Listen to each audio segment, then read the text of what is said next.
The morning sun cast long shadows across the city streets as Thomas stood at the bus stop, his weathered hands gripping the strap of his leather messenger bag. The bag had seen better days, just like Thomas himself. At 45, his tall frame still carried the unmistakable posture of military training, back straight, shoulders squared, eyes alert. 15 years in the Marines had shaped more than just his body, it had molded his very being. The bus stop on Pine Street wasn't anything special, just a metal bench with a small shelter that did little to block the wind. Thomas had been catching the 7:30 bus from this exact spot for the past 3 years. It was part of his routine now, as structured as his days in the service had been. "Morning," nodded Mrs. Chen from the corner store as she unlocked her shop. Thomas raised his hand in a small wave. Few words, but they understood each other. Mrs. Chen had a son overseas, Army, not Marines, but the worry in a mother's heart was the same regardless of the branch. Thomas checked his watch, 7:22. 8 minutes to spare.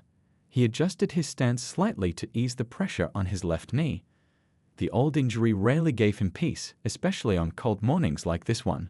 The doctors at the VA had suggested surgery years ago, but Thomas had seen too many buddies get worse after going under the knife. He'd rather deal with the pain than risk losing what mobility he had left.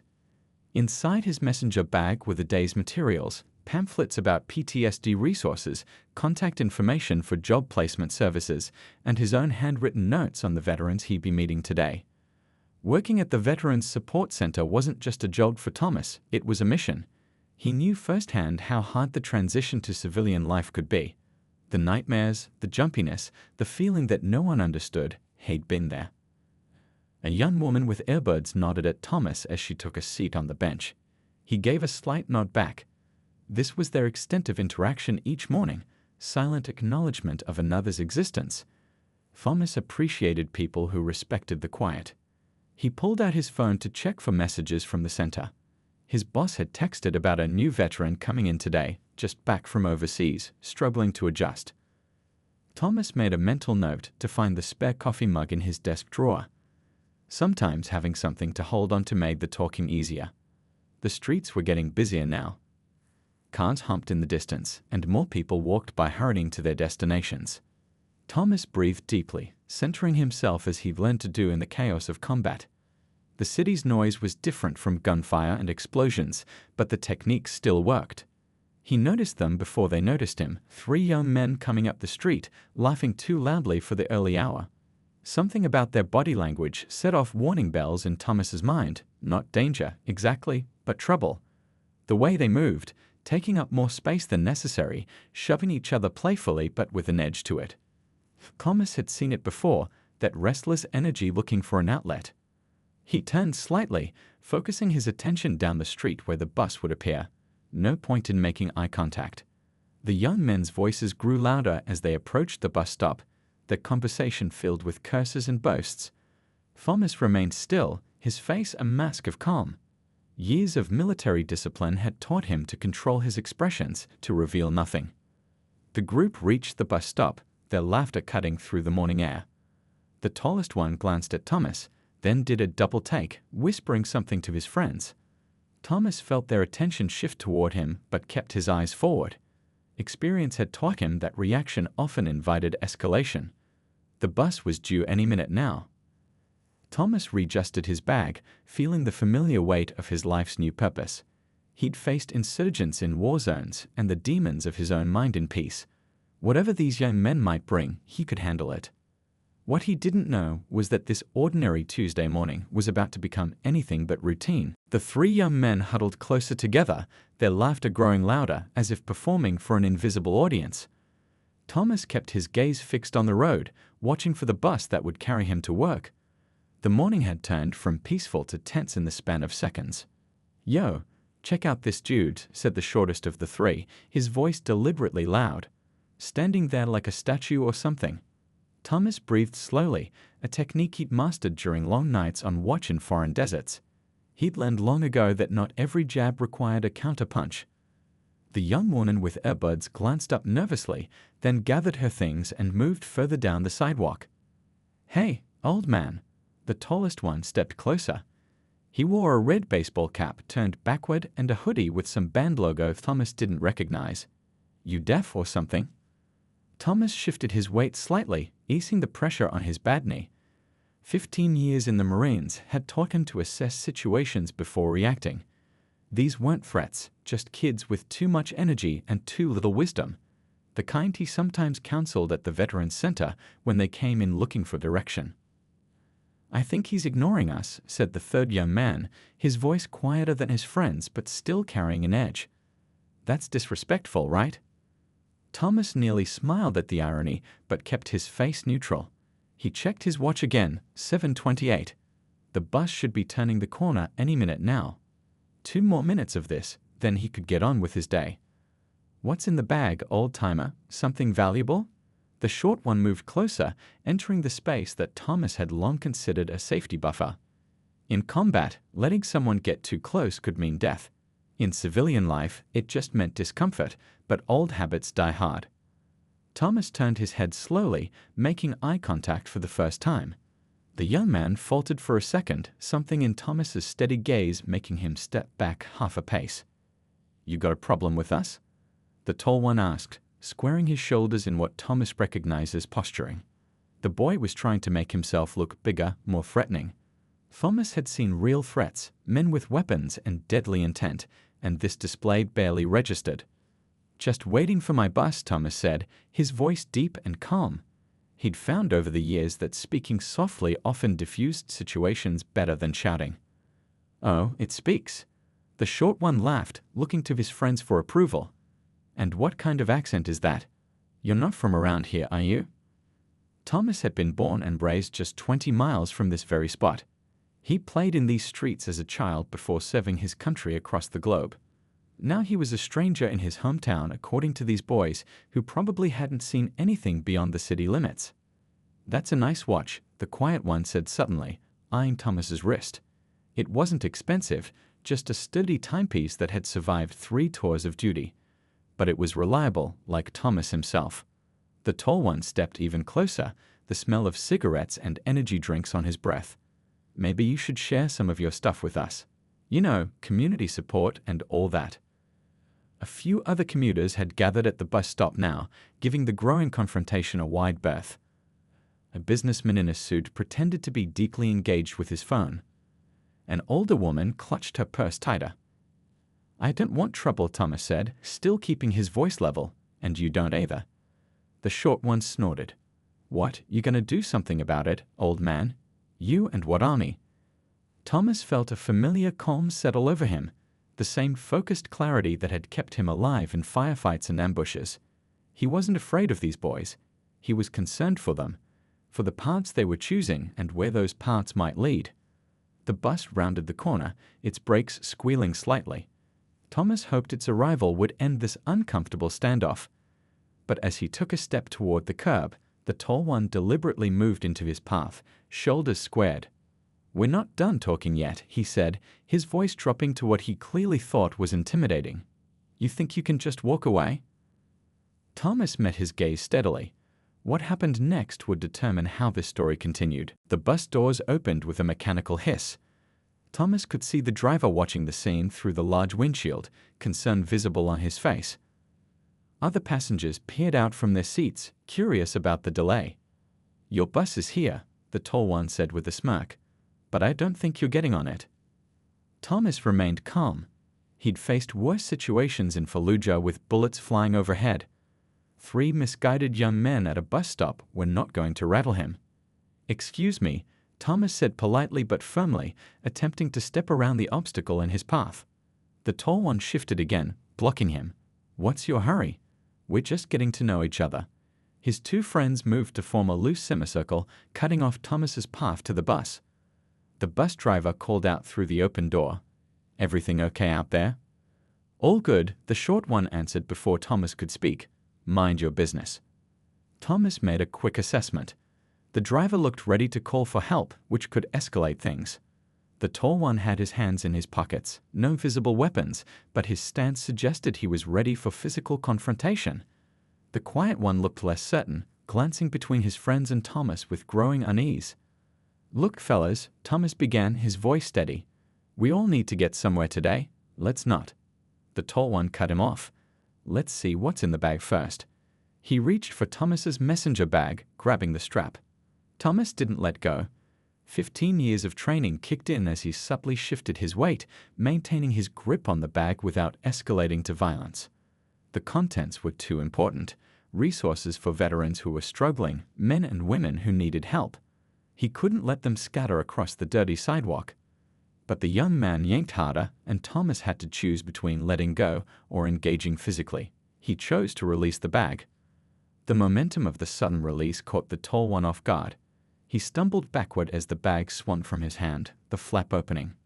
Papers spilled out, fluttering across the pavement like oversized confetti. "Oops," the tall one said with exaggerated innocence. "Butterfingers." Thomas felt a flash of genuine anger, quickly controlled. Those papers represented lifelines for people in crisis, phone numbers for suicide prevention, VA benefits information, support group schedules. Things that saved lives. He knelt down, ignoring the throbbing in his bad knee, and began gathering the scattered papers. The wind caught one sheet, carrying it toward the street. Thomas watched as it fluttered away, carrying with it information someone desperately needed. "Oh, look at him," the short one mocked, picking up his trash. The bus driver had stepped down onto the curb now. "Do I need to call someone?" he asked, concern evident in his voice.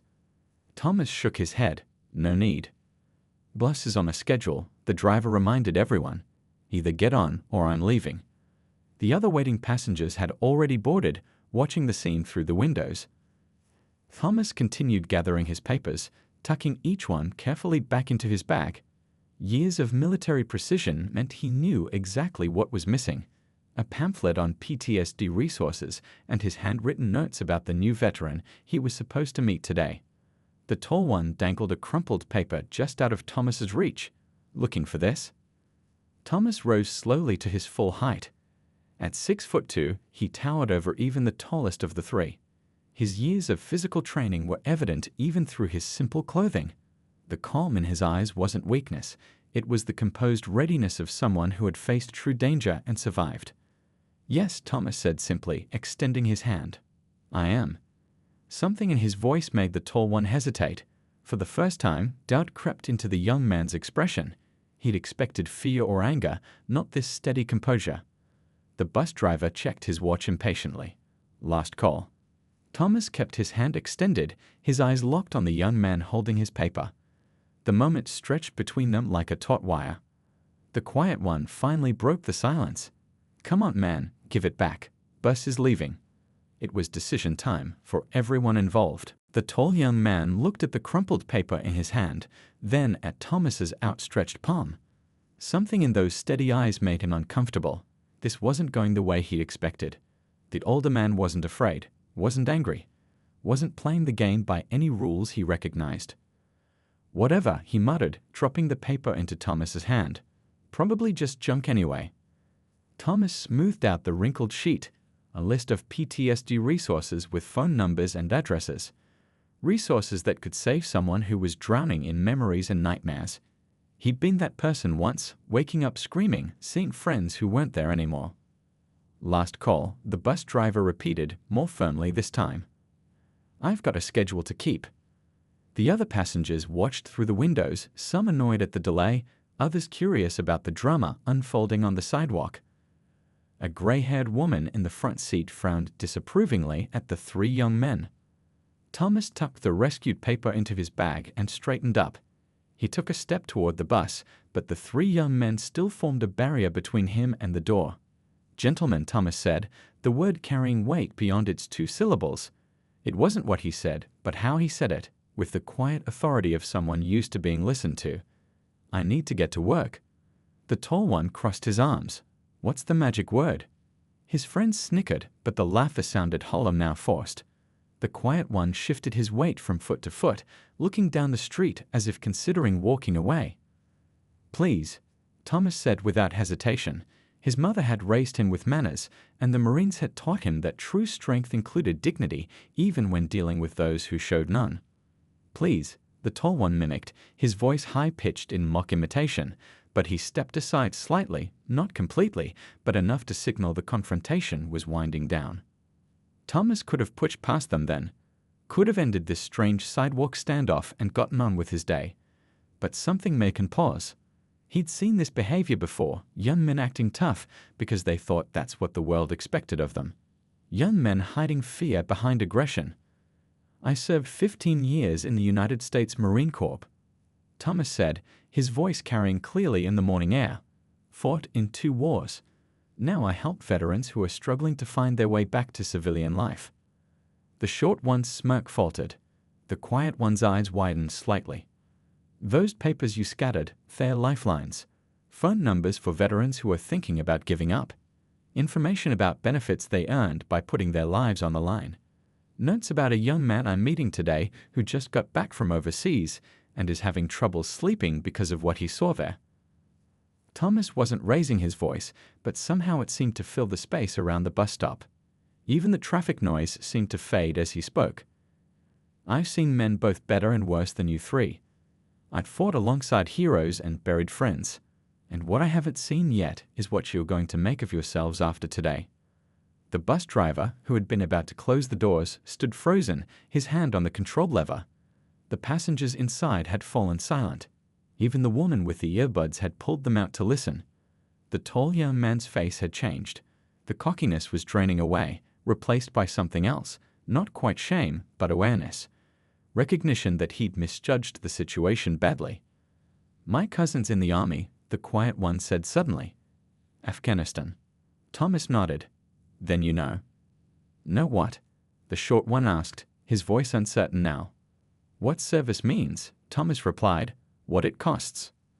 The tall one uncrossed his arms, letting them fall to his sides. The defensive posture was gone. "We were just messing around," he muttered, but there was no conviction in his voice. Thomas looked at each of them in turn. "You always have a choice, to tear down or to build up. I hope you start choosing better." The bus driver cleared his throat. "Sir, you coming aboard?" Thomas picked up his bag and nodded. "Yes, thank you for waiting." As Thomas stepped toward the bus door, a slow clapping sound broke the silence. The gray-haired woman in the front seat had stood up and was applauding, her weathered hands coming together in a deliberate rhythm. "About time someone said something," she called out, her voice carrying the slight quaver of age, but none of its frailty. "Thank you for your service, young man." Thomas nodded in acknowledgement, uncomfortable with praise as most veterans were. He hadn't spoken to impress anyone or to shame the young men. He'd simply stated truths they needed to hear. One by one, other passengers joined in the applause, a man in a construction vest, a young woman with a backpack, a middle-aged man in a suit. The sound swelled, filling the bus and spilling out onto the sidewalk. The 3 young men stood awkwardly, caught in a moment they hadn't anticipated. The tall one shuffled his feet, hands thrust deep in his pockets. The short one stared at the ground, but it was the quiet one who surprised everyone. He stepped forward and extended his hand to Thomas. "I'm sorry," he said, the words simple but genuine. "Really." Thomas took the offered hand and shook it firmly. The young man's palm was smooth, unmarked by the calluses that years of military service had left on Thomas's own hands. "My cousin came back different," the quiet one continued, his voice low enough that only Thomas and his friends could hear him over the applause. "He doesn't talk much now. Jumps at loud noises. Maybe your center could help him." Thomas reached into his bag and pulled out a card with the veteran's center address and phone number. "We're there Monday through Friday, 8 to 6, just have him ask for Thomas." He pressed the card into the young man's hand. No appointment needed. The bus driver, who had been watching with growing impatience, cleared his throat again. "Folks, we really need to get moving." The applause died down, and Thomas stepped up into the bus. The driver waved away his attempt to pay the fare. "On the house today," he said with a nod of respect. Thomas made his way down the aisle, nodding at the passengers who smiled or touched his arm as he passed. He found a seat near the back and settled in, placing his bag carefully on his lap. Through the window, he could see the 3 young men still standing at the bus stop. The tall one said something to his friends, gesturing with his hands. The quiet one was looking at the card Thomas had given him, turning it over between his fingers. As the bus pulled away from the curb, Thomas felt a tap on his shoulder.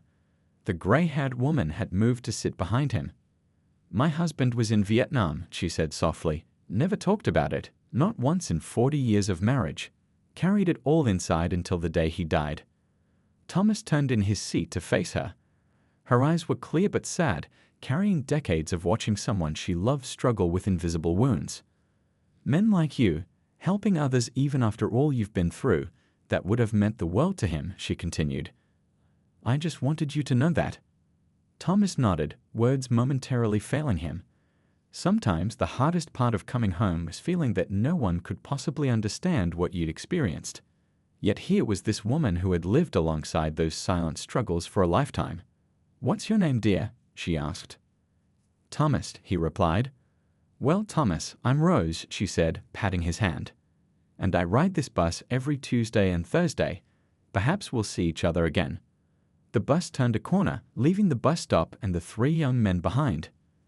But Thomas knew that moments like these created ripples that continued long after the initial splash. Words spoken in the right way at the right time could change a person's direction. He'd seen it happen before, at the Veterans Center, in the barracks overseas, in his own life. As the city rolled by outside the window, Thomas allowed himself a small sense of hope. Not every confrontation needed to end in conflict. Sometimes they could end in connection. The next morning, Thomas arrived at the Veterans Center earlier than usual. He liked these quiet moments before everyone else showed up, time to prepare for the day, to center himself before helping others navigate their struggles. He was arranging pamphlets in the waiting area when his phone buzzed. It was a text from his boss. "Had you seen the news?" Thomas hadn't. He'd long ago developed the habit of avoiding news first thing in the morning, too many stories that reminded him of places he'd been, people he'd lost. Instead, he'd had his coffee on his small balcony, watching birds visit the feeder he'd hung last spring. He texted back a simple "no." "Why?" The response came quickly. "You're in it." That made no sense. Thomas wasn't anyone special, just one of many veterans trying to find his way in a world that often felt too loud, too fast, and too unconcerned with the sacrifices made by people in uniform. He opened his laptop and found the local news site. There it was at the top of the page. "Veterans' powerful message to youth goes viral." Below was a blurry image that made his stomach tighten, himself standing at the bus stop, facing the 3 young men. Someone had filmed the whole thing. Thomas clicked on the video with hesitation. There he was, kneeling to pick up his scattered papers. The confrontation, his measured response, the moment when he revealed his military background. The applause from the bus passengers, all captured from someone's phone camera through the bus window. The video had over 100,000 views already. The center's landline rang, startling him. He picked up, his voice professional despite his churning thoughts. "Veterans Support Center, this is Thomas." "Is this the Marine from the bus stop video?" asked an unfamiliar voice, female, middle-aged by the sound of it. "This is Thomas," he repeated, neither confirming nor denying. "I'm from Channel 8 News," the woman continued. "We'd love to have you on our morning show tomorrow to talk about your experience and your work with veterans." Thomas felt his chest tighten. Public speaking had never been his strong suit. In the Marines, he'd led by example, not words, and he certainly hadn't handled yesterday's situation with publicity in mind. "I appreciate the offer," he said carefully, "but the real heroes don't come home." After ending the call, he checked his email. 27 new messages, most from local media. 3 from people claiming to be Hollywood producers, 1 from a book publisher. Thomas closed his laptop with a gentle click. This wasn't what he wanted. Attention had never been his goal, just a quiet life helping others who'd walked similar paths. The center's door opened, and his boss walked in, a local newspaper tucked under his arm. "There he is, our local celebrity," he said with a grin that softened his words. Thomas shook his head, not interested in being anyone's celebrity. His boss nodded, understanding in his eyes. He'd served too, Army, not Marines, but he understood the discomfort with praise for simply doing what felt right. "Fame's not the point," his boss said, setting down the newspaper. "The point is impact. That video's being shared in schools now. Teachers are using it to talk about respect, about choices."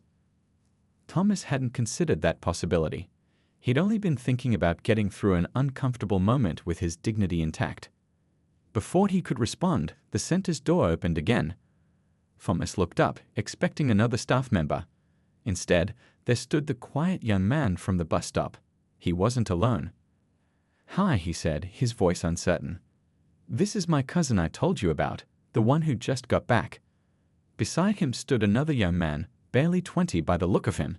His eyes had the distant look Thomas knew too well, the gaze of someone seeing things others couldn't, haunted by memories he couldn't share. "He saw the video," the quiet one continued.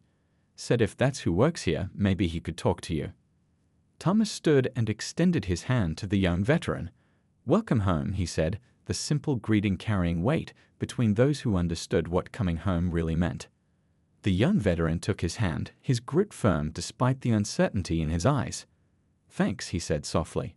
"Been a while since anyone said that." Thomas nodded toward his office. "Come on in. We've got coffee and all the time you need." 6 months had passed since that morning at the bus stop. The summer heat had given way to autumn crispness, and now winter's chill nipped at Thomas's ears as he waited at the same stop where it had all happened. So much had changed, yet his routine remained largely the same. The 7:30 bus. The leather messenger bag, now with a new strap after the old one finally gave out. The same worn jacket that had seen him through countless winter mornings. But other things were different now. "Morning, Mr. Thomas," called a voice that had once held mockery but now carried respect. The tall young man from that day, now known to Thomas as Andor, approached the bus stop wearing a volunteer jacket from the Veterans Center. Thomas nodded in greeting, ready for today's session. Andor adjusted his volunteer badge. "Got the coffee made already. Left the donuts for you to bring, though." Thomas patted the paper bag in his coat pocket, chocolate glazed. "Your cousin's favorite." They stood side by side, waiting for the bus that would take them both to the center. Andor came twice a week now, helping with paperwork and maintenance around the building. His friend, the short one from that day, sometimes joined him, especially when there was heavy lifting to be done. The quiet one had taken a different path. Thomas pulled out his phone and checked his messages. There was one from him, sent from boot camp. "PT is killing me, but the drill instructor said my form is getting better. Thanks for the recommendation letter." Thomas smiled slightly. He'd been surprised when the young man had asked about enlisting, even more surprised to be asked for a recommendation. But something in the boy's eyes had reminded Thomas of himself at that age, looking for purpose, for belonging, for a way to be part of something bigger than himself. The bus rounded the corner right on schedule. In these 6 months, Thomas had become something of a celebrity to the regular drivers. They greeted him by name now, sometimes asking for updates on the veterans they knew he worked with. "How's it going today, Thomas?" asked the driver as they boarded. "Can't complain," Thomas replied, his standard answer that revealed nothing but satisfied social expectations. As they found seats, Thomas noticed how Andor greeted several other passengers with easy familiarity. The transformation in him had been the most surprising development of all.